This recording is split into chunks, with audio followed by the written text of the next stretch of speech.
magtatanggal tayo ng tibak ng paa ng tandang natin, oh. Laki na, oh. Ito yung natutunan nating instruction na sinusunod natin para maalis natin yung yan, oh, yung kanyang tibak o pambulpit.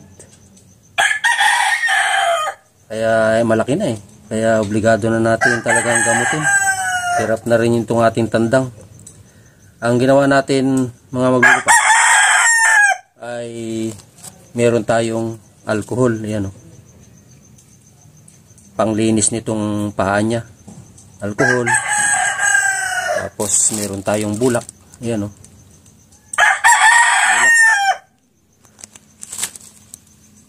Ang ginawa natin, nilinis natin ang alcohol sa bulak itong paa niya. Kaya malinis na malinis siya, eh. Mas maigi ito kaysa hugasan ng sabon. Maigi na yun. Disinfected na pati kung alcohol siya.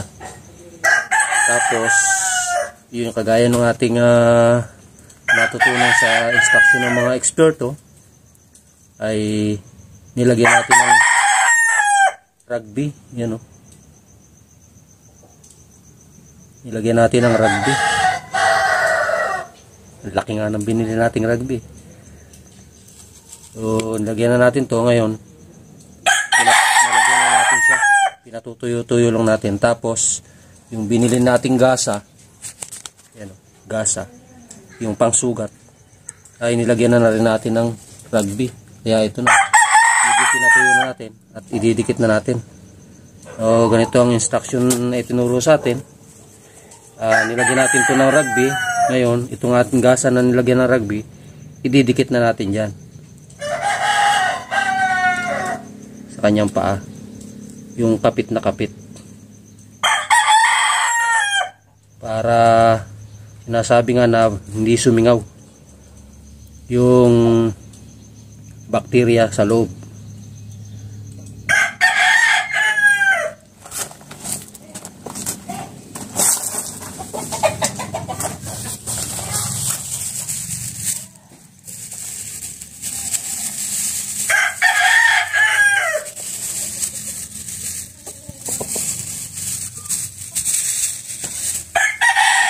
Bumili rin nga po para tayo nung tape, yung medical tape na gagamitin natin dito para ito hindi bumitaw, na siguradong siya ay silyado. So yun mga maglulupa, matapos natin ito ngayong ilapat at idikit,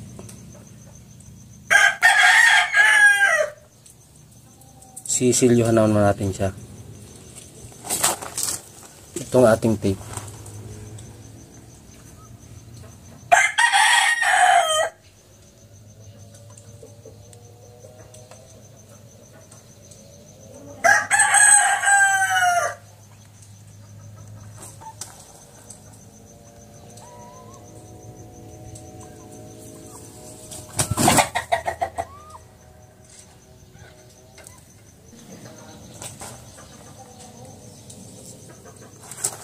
Ito mga maglulupa, ititape na natin para masilyuhan natin yung ating ginagamong tatibak.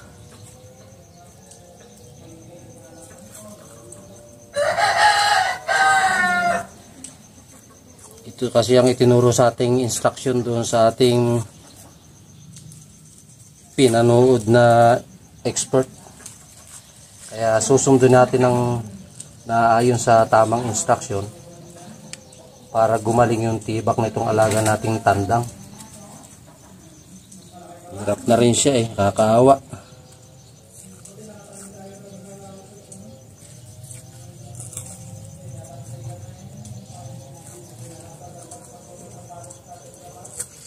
Ito siguradong walang singaw. Kailangan daw ay talagang walang kasingaw-singaw, eh, para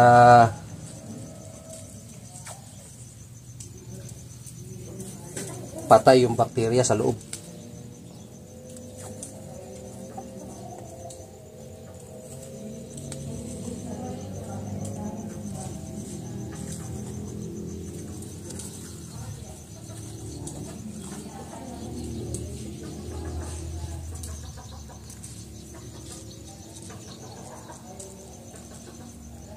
Yun. Talagang kulob na kulob mga maglulupa. Isa pa. Hindi agad natin namalayan, bago natin nakita malaki na yung tibak.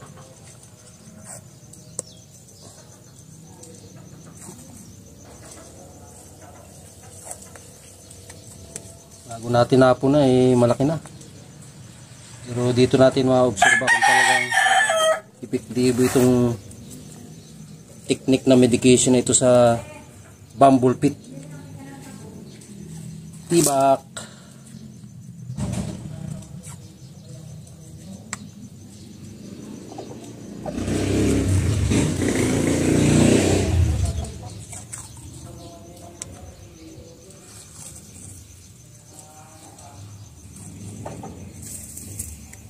Tagal-tagal din ito bago tanggalin mga maglulupa.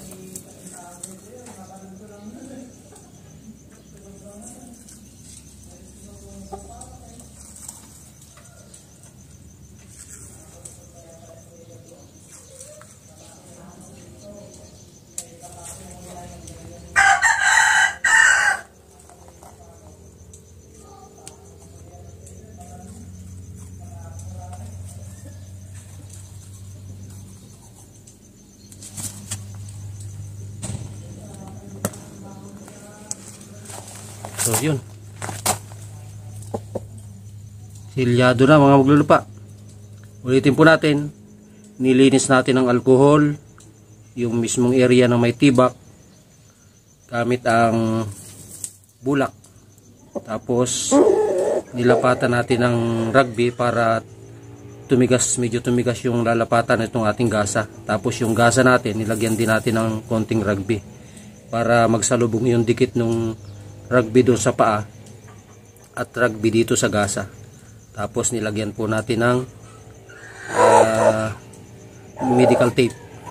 So yun, tapos na mga maglulupa. Maghihintay na lang tayo ng mga isang buwan o isang buwan kalahati bago natin tanggalin itong area na to. At doon natin maobserba kung epektibo nga ba ang itinuro sa ating pagtatanggal ng tibak. Magandang araw mga maglulupa.